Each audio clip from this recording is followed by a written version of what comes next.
Welcome to Stories That Matter. I'm your host, Doug Thompson, with my special guest, Chad Young from Salina Rescue Mission out of Salina. And Chad, welcome. Glad to have you. Thanks for having me, Doug. We greatly appreciate it. Well, I appreciate everything that you do. Let's begin with this one. What is Salina Rescue Mission? What's that mean? The Salina Rescue Mission, we're just like what our name says. We're a rescue mission. We're here to rescue men out of homelessness and help them to find the life that God has for them. God didn't design us for homelessness. God designed us to live in community, to live in family relationships, to work the grounds, and to live well and prosper. And so there's many things that have led to people becoming homeless, whether it's alcohol addiction, drug addiction, mental health issues, physical health issues.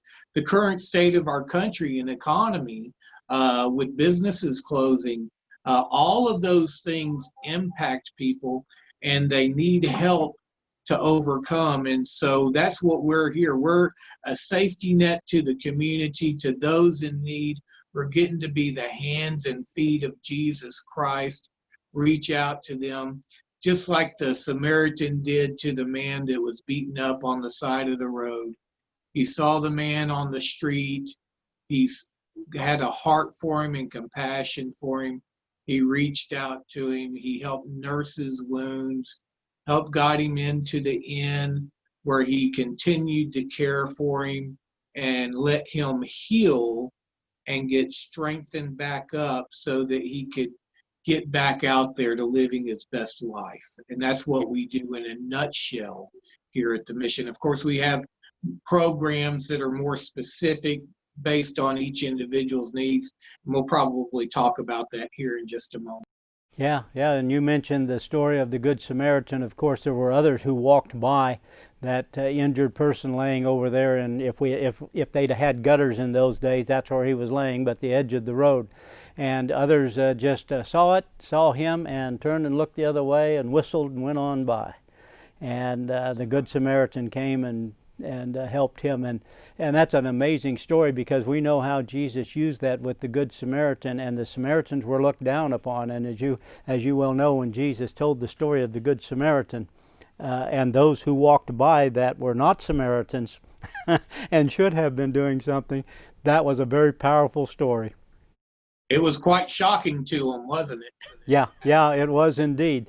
Well, so is the Salina Rescue Mission set up as a transition time for people who are having alcoholism, drugs, other problems, mental issues? Is it set up for a transition period where people are referred to you, or there's just that knock on the door sometimes and I need help, and then you help? And is it transition from the standpoint we try to address the alcoholism, the drug dependency, we try to find work in the community, we provide a bed, food, to transition? Is that what it is? Yes, that's exactly what we are. Our goal is to bring healing. We do not want to leave people wounded. We want to engage them, understand. Ministry starts, Doug, with listening. And so when someone shows up at our doorstep from however they ended up here, whether it was the police dropping them off, whether it's the hospital sending them here because they don't have a place to go, whether it's just a family member. We've had family members drop off their sons, their grandsons, and so forth because they didn't know what else to do for them anymore. So no matter how they show up at our door, our goal is to take them in. And one of the first things we do is we say, hey, tell me your story. What's been happening with you? What's led to you needing to come here to the mission? And by listening and asking probing questions to make sure we understand the facts straight, then we start getting a clearer picture of what kind of help that individual needs, so that we can start understanding, okay, this is probably be the program that would be best for him, and these are some goals that we work on. Doug, everything we do here is work we're working towards goals, whatever the area of healing is that that person needs. And so we don't work on time based. It's not like, hey, you got 30 days to get yourself together and then get out of here. We don't work based on time. We work based on solutions. We want to help the person succeed. And so as long as the person is working their program and working at overcoming these obstacles, we're going to continue working with them, Doug, for as long as it's needed, because the end goal is that they're able to successfully go back and live out in the community as a productive member of society, hopefully with a relationship with Jesus Christ. How long has the Salina Rescue Mission been in existence? We've been in existence since 1981, so that's been 39 years. Next year will be our 40th year. And it started with humble beginnings. George Knight got things started off here with some help from some others in the community, found a small hotel on the other side of the train tracks, an old beat up building and for old beat up people. And he just took people in and started caring for them and loving on them. Today we're in a nice 3-story building with about 25,000 square foot. We've got 76 beds now, Doug, and we're in the process of renovating right now. And when we're done with this renovation, we're going to have 105 beds here at the mission. And I can't tell you over these last 39 years how many lives have been changed, how many people have given their life to Christ and found Jesus Christ at the Salina Rescue Mission. It's just been an amazing ministry. That's tremendous. And how long have you been the executive director of Salina Rescue Mission, Chad? This is going on my 4th year as executive director. I've been here for 13 years altogether. Okay. Do you have a number of how many people have been through the mission from the time it started back in 81 to the present? You know, Doug, I wish I had that information because it would be quite a few. But no, I don't have that good of records here. As far as the early days, everything was done on pen and paper. And so now that we've had entered into the computer age, we've got some better records now, but we don't have a complete total. It's definitely in the thousands, if not tens of thousands. Oh, I would well imagine. It's been a tremendous impact that it's made in central Kansas area, all throughout this area. And I have sent some people over to you in my capacity as an attorney or a judge, and I've sent some people to you, and the results have been tremendous. And I know from having fairly early days of being there, some to help, that boy, there's some tough people that come in there, and I mean physically tough, but also psychologically tough. And when they come in there and knock on that door, they're a broken person when they knock on that door and they step in, and all I've got's what I've got on. I don't have anything else, and I have no place to stay, and I'm hungry, and I've come to you for some help. You get that a number of times, don't you? Yes, we do. That's an everyday occurrence here. And you know, when someone shows up so broken, some show up broken and angry, and they're not sure who they're angry at, so they'll take that anger out on anyone that's available. They're really angry about their life and their condition and being in the position they're in. And so when someone's angry, I don't take it personally. We don't take it personally. We understand that they're responding out of their hurt. And so we have to work real hard when someone comes in to start building trust.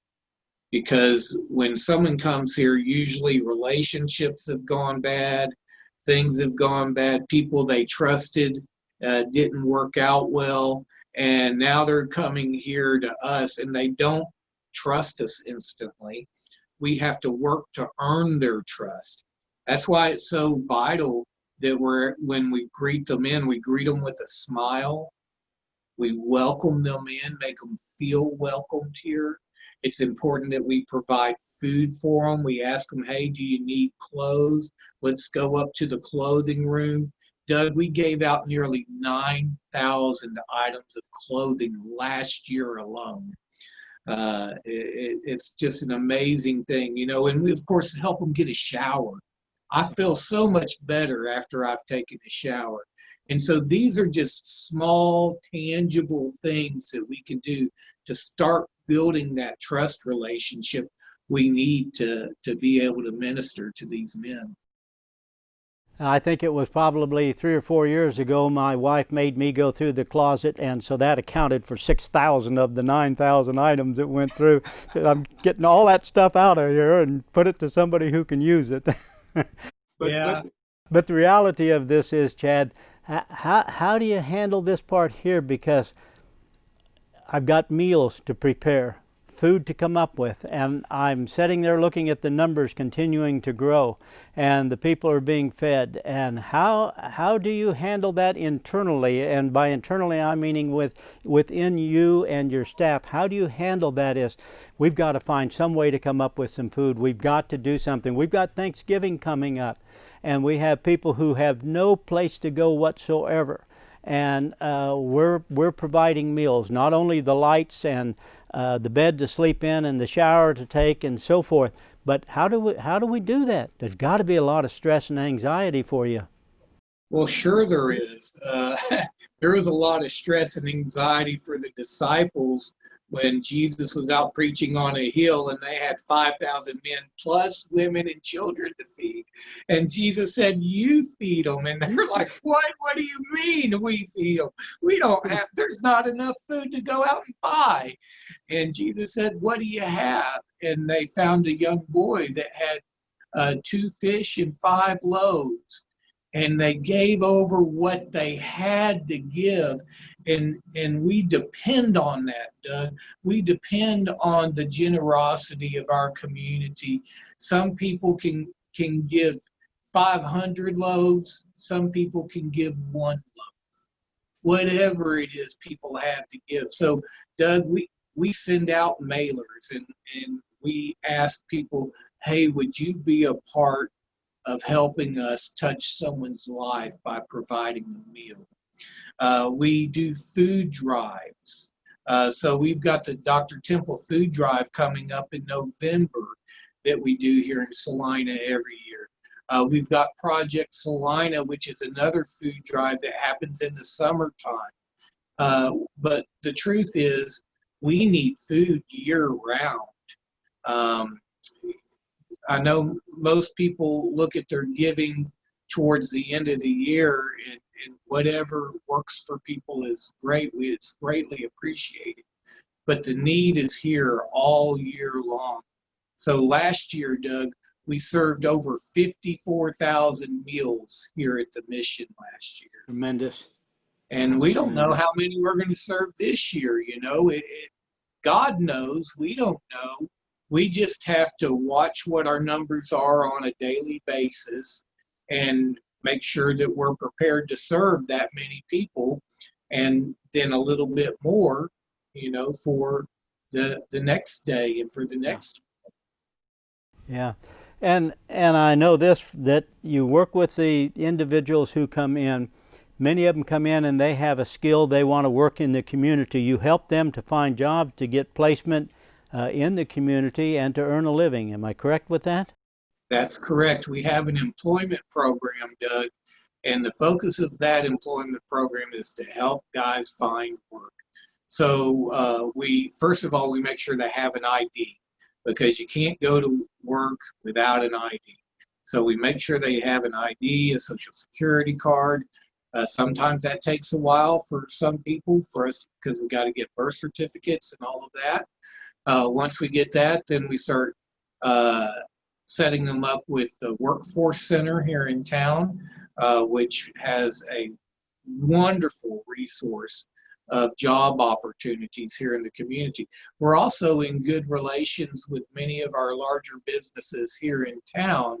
So when they're hiring, they let us know, and we post their job opportunities up on our bulletin board here in the mission. We also have a case manager that's dedicated to meeting with all of our shelter guests every week and making sure that they know where the job opportunities are and that they're out there looking for work. So we ask all of our guys here at the mission, fill out 3 applications a day. Monday through Friday, fill out 3 applications a day. That should be your full-time job until you have a full-time job. And guys that are diligent in doing that are the ones that find the work. Sure. Because we continue to work with the guys the way we do, Doug, about 65% of the guys that are staying here in the mission are working. And that's because we're able to successfully help them transition back to work. And of course, we offer life skills also. We talk to them about not only how to successfully do a job interview, how to successfully do a resume, how to talk about your past work history, your successes and your failures. And also, we need to learn to talk about gaps in our employment. And what are we going to do differently now? And when somebody gives you an opportunity to work, how are you going to show them that they made a good decision hiring you and that you do well working for them? So we want you to not just get a job, but we want you to keep a job and succeed in the workplace. You know, that's interesting, Chad, because as you were going through that, I was thinking about myself back when I was in college. And college would get done, and I needed to go find work. And so I would come back to the community where my parents lived. I would come back, and I would go out to a construction site, highway construction usually. And I'd go up, and I said, "Who's the foreman?" And they would tell me, and I would say, "Foreman, I'm a college student. I'm back for the summer. I don't have any jobs for you right now." "Well, what time do you start work here?" "Well, we start at 7:30. Okay, I appreciate that. So the next day I would be there at 6:45. And about 2 or 3 days worth of it, somewhere up there they'd say, "So-and-so didn't show up today. I'm so tired of him not showing up. You got the job." And I would have a summer job just from being there. And once I got the chance to work wasn't a problem for me because I grew up as a farm kid. So that's how I would get my jobs. And but you got a better way. But that's what I had to do in those days. But usually within 3 or 4 days, I had a job. It's the same principle, though, Doug, because you not only go out and fill out an application, you follow up on that application. You show somebody that you really want to work, and they'll hire you. I talk to employers all the time. They say, "We just need people who really want to work." And we don't care about their past, Chad. We want people who want to work. And that's what we tell the guys all the time. Look, we get guys who say, "Oh, because of my past, nobody's going to hire me." You know, that's just back like I did back when I was living my wayward life. "Oh, God doesn't want me. I'm such a sinner." No, God does want me, and these employers do want you, but we want you to live a different life. We want you to live a better life. We want you to understand what you were designed for. Yeah, and Chad, I'm sure that you have some people that go through the program, find employment, become successful, restore relationships, or move to into marriage. And do they come back to you and say, "I want to help. I want to volunteer here. I want to share my message"? Those types of things happen a lot. Absolutely. We have a few guys who come here regularly because they're just so grateful for what they found here at the mission. And so there's a guy that comes here every day right now and volunteers to work in our kitchen to help out. He's on disability, so he's limited in what he can do, but what he can do, he does. And he's been sober now. He pulled me aside and told me the other day, he said, "Chad, I've been sober now for 5 years. Can you believe it?" And I was like, "Absolutely, I can believe it." You know, the Lord does amazing things. And so he's here every day volunteering It gives him a sense of purpose for life, to not be sitting around in his apartment because he's disabled, but to be engaged in doing something that's meaningful and purposeful. And so it's a win-win, Doug. It's just an amazing thing. And of course, your faith-based organization, that's obvious. And so there are prayer meetings and church and lots of activities every day of the week, I suspect. Absolutely. We do devotions in the morning to help the guys get their day started off right. We have chapel service in the evenings. On certain days, we have Bible studies going on here in the admin office. And in our New Life program is an amazing program, Doug. It's a long-term program to help men who say, hey, I need help with my addictions.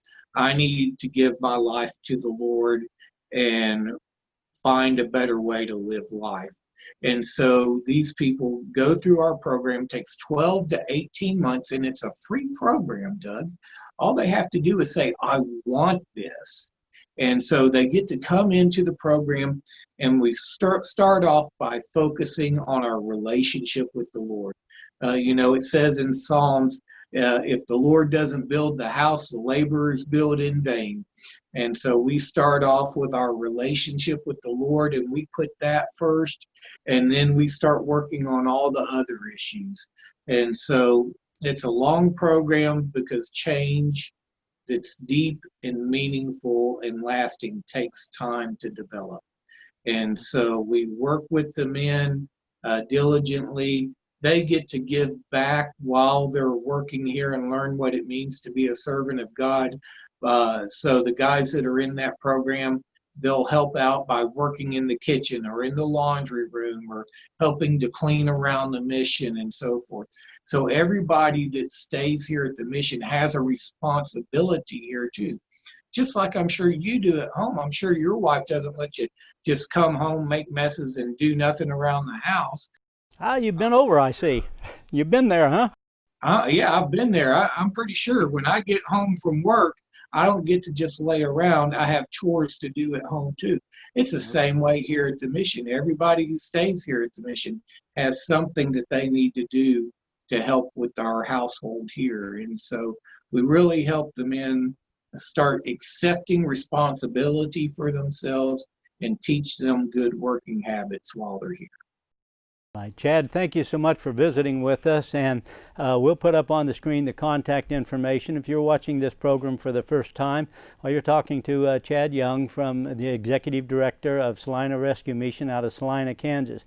And if you listen to this program, you can see there's plenty of need. So if you can afford a few extra dollars, why, send it to Salina Rescue Mission. They are working and have for 39 plus years. They're doing a fantastic job in the community, and come join, be a partner with them. And Chad, thank you so much, and God bless you. You take care. Hey, thank you so much, Doug. God bless.